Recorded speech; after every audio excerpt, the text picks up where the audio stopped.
Hello दोस्तों, मैं इस क्लास में आपको बताने वाला हूँ प्रिपरेशन ऑफ फॉसिल कैसे आप करेंगे। बहुत ही सिंपल है। कभी 5 मार्क का क्वेश्चन आ सकता है जीएसआई के एग्जाम में, गेट और एग्जाम में यहाँ से क्वेश्चन नहीं आएगा दोस्तों। बहुत ही मोस्ट इंपॉर्टेंट टॉपिक है जीएसआई पॉइंट ऑफ व्यू से। आपको थोड़ा थ्योरी यहाँ पे सीखना पड़ेगा, लेकिन जो बता रहा हूँ उसी को ही अगर आप थ्योरी के रूप में मतलब कि आप रिफ्लेक्ट कर सकते हो तो बहुत ही बेहतर होगा। ओके, पहले तो हम फॉसिल देख लेते हैं। फॉसिल को हमने बहुत ही अच्छे से कलेक्ट करके लाया, लेकिन फॉसिल जहाँ से हम कलेक्ट करते हैं दोस्तों, उसके साथ बहुत सारे सेडिमेंट, सपोज ये हमारा फॉसिल हो गया, इसके साथ बहुत सारे सेडिमेंट लगा हुआ होता है। ओके, तो एक अच्छा फॉसिल को स्टडी करने के लिए ये सेडिमेंट को हमें रिमूव करना पड़ेगा। We have to remove the aggregated sediment. Okay, क्योंकि ये फॉसिल के साथ ये सेडिमेंट बहुत ही एग्रीगेट होके रहता है, तो we have to remove the aggregated sediment. Okay, तो ये जो एग्रीगेटेड सेडिमेंट को कैसे मतलब कि सेपरेट करेंगे, वो वहाँ पे दोस्तों आपका बहुत ही टाइम लगने वाला है। लेकिन क्योंकि आपको अच्छे से स्टडी करना है, तो ऑब्वियसली आपको ये सेडिमेंट को, जहाँ पे भी आपको कुछ भी सैंपल मिल रहा है फॉसिल का, उसके साथ ये दोस्तों हमारा एक फॉसिल है, ये हमारा फॉसिल है। ओके, उसके साथ ये दोस्तों मतलब कि हमारा क्या है, मैट्रिक्स। ओके, मैट्रिक्स है, तो ये मैट्रिक्स को आपको you have to remove. Okay, तो ये मैट्रिक्स कैसे आप रिमूव करेंगे। सपोज ये मैट्रिक्स हो गया बहुत ही सॉफ्ट हो गया दोस्तों, आप ऐसे ही पानी डाल देंगे तो ऑब्वियसली ये रिमूव हो जाएगा, लेकिन बहुत हार्ड होगा। क्योंकि मैट्रिक्स क्या होता है कि मैट्रिक्स के टाइप के हिसाब से उसको हमें सेपरेट करना होगा। जो यहाँ पे मैट्रिक्स है दोस्तों, मैट्रिक्स का कितना वेराइटी हो सकता है। पहले एक सॉफ्ट वेराइटी हो सकता है, पहले एक मतलब सॉफ्ट, इतना सॉफ्ट नहीं कि ज़्यादा हार्ड नहीं। ओके, मॉडरेट वेराइटी, और एक होता है हार्ड सेडिमेंट, जहाँ पे सॉफ्ट मतलब कि जहाँ पे आपको कहाँ पे सॉफ्ट मैट्रिक्स मिल रहा है, इसका मतलब फॉसिल ये है, इसके साथ दोस्तों आपको सॉफ्ट मैट्रिक्स मिल रहा है। तो इसको आप just add some water, okay, then what soak it, then obviously the sediment and the fossil will be separated. Okay, आप ऐसे इस्तेमाल कर सकते हो। लाइक आपको पता है कभी भी चावल के साथ जैसे ही कुछ मिट्टी लग जाता है, चावल के साथ क्या लग जाता है, कुछ मिट्टी लग जाता है, तो अगर हम चावल को धो देते हैं तो मिट्टी चला जाएगा। तो ऐसा ही दोस्तों सेडिमेंट के साथ भी, अगर कोई भी फॉसिल के साथ कोई भी मिट्टी जैसा मैट्रिक्स यहाँ पे लग रहा है, तो आपको क्या करना पड़ेगा, just put some water then soak it. And ये दोस्तों बहुत ही कॉस्ट इफेक्टिव वे है, this is very cost effective. Okay, cost effective. और ये अगर आप मतलब सेडिमेंट कहाँ पे मिलेगा ऐसा, अगर आप शिवालिक एनवायरनमेंट जा रहे हो, शिवालिक में कुछ फ्रेश वाटर में मतलब कुछ फ्रेश वाटर आपको फॉसिल देखने के लिए मिल सकता है। ओके, लेकिन यहाँ पे मामस ज़्यादातर देखने के लिए मिलता है। लेकिन आप अगर फालियोजिक रॉक को स्टडी करोगे, अगर आप जहाँ पे माइक्रोफॉसिल बहुत ही मिल रहा है, तो वहाँ पे अगर आप स्टडी करोगे तो डेफिनेटली बहुत ही सॉफ्ट फॉसिल मिलेगा। और सॉफ्ट फॉसिल को आप कैसे सेपरेट करोगे, जस्ट सोक। अगर सॉफ्ट, इतना भी सॉफ्ट नहीं रहा वो फॉसिल, तो वहाँ पे आपको दूसरा मेथड यूज करना पड़ेगा। ओके, जैसे कि थोड़ा हार्ड मतलब उससे थोड़ा मॉडरेट हार्ड सेडिमेंट है, तो वहाँ पे आपको हाइड्रोजन पेरोक्साइड मेथड यूज करना पड़ेगा। Okay, hydrogen peroxide method. Okay, hydrogen peroxide method use करना पड़ेगा if the sediment hard, sediment hard. Okay, आपको सेडिमेंट हार्ड मतलब कि थोड़ा मतलब कहाँ पे मेटामॉर्फोस हो गया। पहले तो जो भी फॉसिल मिलता है दोस्तों, कहाँ पे मिलता है आप जान लीजिए, मेनली सेल रॉक में। ओके, सेल रॉक में थोड़ा मिलता है। ओके, जब ये सेल रॉक थोड़ा बहुत ही हार्ड हो गया, अल्ट्रा हार्ड हो गया, तो वहाँ पे आपको दोस्तों क्या H2O2 मेथड आपको यूज करना पड़ेगा। H2O2 मेथड क्या है, जस्ट आप जहाँ पे भी मतलब कि फॉसिल ले आएंगे, जहाँ पे भी आप फॉसिल ले आएंगे, तो उसके साथ आपको जहाँ पे भी आपको आपने फॉसिल ले आया, तो ये दोस्तों उसके साथ बहुत ही हार्ड थोड़ा मटेरियल मैट्रिक्स लगे होंगे। तो इसको सेपरेट कैसे करेंगे कि इसको पहले आप सोक करेंगे। ओके, सोक करेंगे। ओके, उसके बाद मतलब पूरा आराम से धो देंगे, उसके बाद सोक करेंगे। ओके, देन क्या करेंगे कि इसके साथ कुछ डाइल्यूट H2O2 हाइड्रोजन पेरोक्साइड इसके साथ मिला के दोस्तों आपको 45 डिग्री टेम्परेचर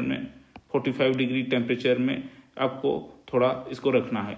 उसके बाद दोस्तों क्या हो जाएगा कि ये जो एग्रीगेट सेडिमेंट थे दोस्तों डिसएग्रीगेट हो जाएगा, क्योंकि इतना हाइड्रोजन पेरोक्साइड के साथ अगर 45 डिग्री सेल्सियस में रखेंगे तो ये दोस्तों डिसएग्रीगेट हो जाएगा।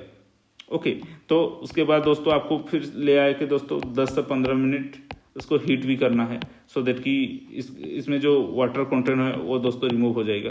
पहले क्या करना है, इसको पूरा धो के सोक करना है। सोक के बाद उसको आपको कुछ हाइड्रोजन पेरोक्साइड मिलाना है। ओके, हाइड्रोजन पेरोक्साइड मिलाने के बाद उसको 45 डिग्री टेम्परेचर में आपको उसको मतलब कि hydrogen peroxide with 45 degree temperature आपको इसको देना है, सो दैट कि ये क्या होगा कि डिसएग्रीगेट हो जाएगा। डिसएग्रीगेशन के बाद आप फिर से ले आएंगे, फिर से इसके बाद इसको आप वहाँ जैसे ही आप ले आएंगे तो वहाँ पे क्या करेंगे कि आप उसको फिर से हीट करेंगे।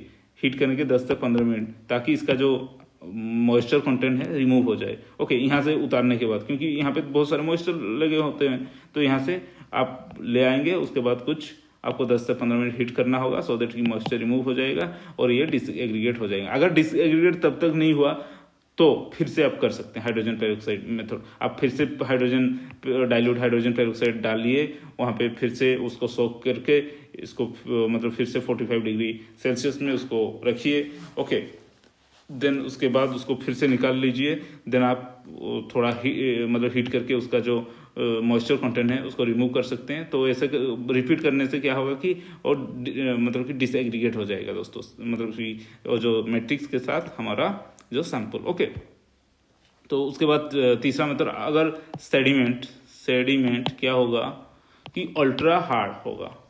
अल्ट्रा हार्ड कहाँ का सेडिमेंट का बात बता रहा हूँ आपको, बताया है कि आप अगर जाएंगे लद्दाख सुंगडो फॉर्मेशन, लद्दाख एरिया, क्योंकि इसी सेडिमेंट के साथ मेरा काम था। ओके, लद्दाख सेडिमेंट ये थोड़ा बहुत ही अल्ट्रा हार्ड सेडिमेंट है। यहाँ से दोस्तों मतलब कि फॉसिल का प्रिपेयर करना बहुत ही थोड़ा मुश्किल भरा काम है। ओके, सेडिमेंट, तो आप कैसे यहाँ से फॉसिल को प्रिफर करोगे, इसको कैसे आप फॉसिल को प्रिफर करोगे, तो आपका मतलब कि बता रहा हूँ।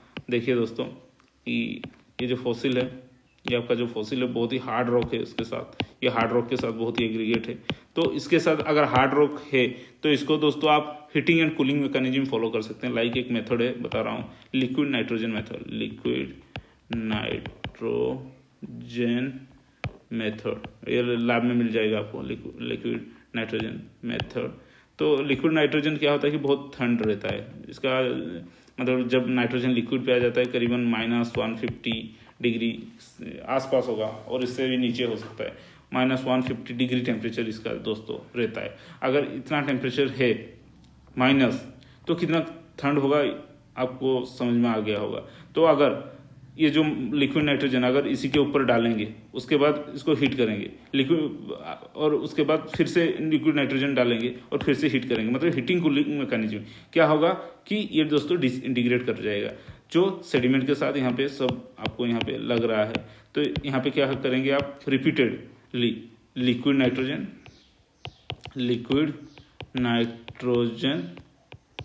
नाइट्रोजन उसके साथ उसको हीट करिएंगे सेकेंड में। पहले लिक्विड नाइट्रोजन डाल दीजिए, 10 मिनट रख लीजिए, 10 मिनट के बाद आप हीट कर लीजिए, तो ये दोस्तों सेडिमेंट डिसइंटीग्रेट करेगा। ये प्रोसेस रिपीटेडली करना चाहिए। ओके, अच्छे रिजल्ट के लिए। एक बार में नहीं होगा दोस्तों, पहले लिक्विड नाइट्रोजन हीट कर लीजिए, उसके बाद फिर से लिक्विड नाइट्रोजन डालिए, उसके बाद फिर से हीट कर लीजिए, लिक्विड नाइट्रोजन फिर से हीट। तो ऐसे करने से क्या होगा कि एक हीटिंग कूलिंग, कोई भी पत्थर को अगर आप बहुत हीट कर देंगे और उसके बाद सडनली कूल करेंगे, उसके बाद फिर से हीट करेंगे और उसके बाद फिर से कूल करेंगे, तो डेफिनेटली ये दोस्तों सेडिमेंट जो भी है, सेडिमेंट के साथ जो भी मैट्रिक्स है, ये दोस्तों टूट जाएगा। ओके, तो इसी मेथड से आप इजीली फॉसिल को कलेक्ट कर सकते हो। ओके, जो कि सेडिमेंट के साथ लगा हुआ होता है। ओके, कभी कभी जो भी फॉसिल आप देख रहे हो बहुत ही अल्ट्रा हार्ड, इससे भी अगर हार्ड सेडिमेंट आपको मिल रहा है तो आप थिन सेक्शन स्टडी भी कर सकते हो, क्योंकि मेरा एक्सपीरियंस बता रहा हूँ, मैं खुद थिन सेक्शन स्टडी किया था IIT रुड़की में। थिन सेक्शन स्टडी होता है, फॉसिल को प्रिपरेशन के बारे में बता रहा हूँ, थोड़ा बहुत ही हार्ड रॉक, जहाँ से आप मतलब कि लिक्विड नाइट्रोजन से भी वो अगर टूट नहीं रहा है, अगर सेडिमेंट के साथ अगर हमारा ऑर्गेनिज्म के साथ जो भी मैट्रिक्स है वो दोस्तों क्या है कि मतलब कि टूट नहीं रहा है, तो क्या करना है कि इसको दोस्तों आपको और मतलब दम लगाने का जरूरत नहीं होगा। इसको आप एक थिन सेक्शन स्लाइड बना सकते हैं। ओके, इसको आप मतलब कि जो जैसे ही आप मिनरोलॉजी में थिन सेक्शन स्लाइड बनाते हो, ऐसे ही यहाँ पे भी आप एक अच्छा सा थिन सेक्शन बना के और फॉसिल को वहाँ पे देख के रिप्रेजेंट करके आप इजीली स्टडी कर सकते हो दोस्तों। तो 4 चीज़ आपको बताया। पहले बहुत ही सॉफ्ट सेडिमेंट के लिए सोकिंग। ओके, बहुत ही सॉफ्ट सेडिमेंट के लिए सोक कर सकते हो। ओनली पानी भिगा दो और सेडिमेंट का जो मैट्रिक्स रहेगा और रिमूव हो जाएगा। उसके बाद आप कौन सा मेथड, उसके बाद H2 हाइड्रोजन पेरोक्साइड मेथड। थोड़ा मतलब कि इतना हार्ड सेडिमेंट नहीं है, सॉफ्ट सेडिमेंट ही है, लेकिन इससे हार्ड है। ओके, पहला वाला से हार्ड है। उसके बाद थर्ड वाला लिक्विड नाइट्रोजन। लिक्विड नाइट्रोजन अगर आपका हार्ड सेडिमेंट मिल रहा है नाइट्रोजन। ओके, और लास्ट में आपको क्या करना है दोस्तों, थिन सेक्शन। थिन सेक्शन कहीं पे भी अगर सेडिमेंट ही टूट नहीं रहा है तो क्या कर सकते हैं, और तोड़ के कुछ फायदा नहीं। अगर कोई भी हमें समस्या दिख रहा है, अगर वो वास्तविकता है, तो हम ये तो जितना दम लगा ले ये टूटेगा नहीं। अगर हमर तो यूज नहीं कर सकते ना, तो इसीलिए दोस्तों क्या करेंगे, इसी जो पत्थर को ही हम क्या बनाएंगे, थिन सेक्शन। थिन सेक्शन बना देंगे तो बहुत सारे फॉसिल आपको यहाँ पे दिखने लग जाएंगे, छोटे छोटे माइक्रो फॉसिल आपको यहाँ पे दिखने लग जाएंगे। तो इसी को भी आप स्टडी कर सकते हो। ओके, तो यही था आपका क्या है, प्रिपरेशन ऑफ फॉर फॉसिल। आपका जीएसआई में सिलेबस है थोड़ा 4 मतलब 5-6 नंबर का ये क्वेश्चन आता है दोस्तों। तो 5 नंबर वाला क्वेश्चन के लिए ज़्यादा कुछ लिखना नहीं है, 4 पॉइंट लिखना है, soaking, H2A2, liquid nitrogen and thin section. Okay दोस्तों, आज के लिए इतना ही। Thank you.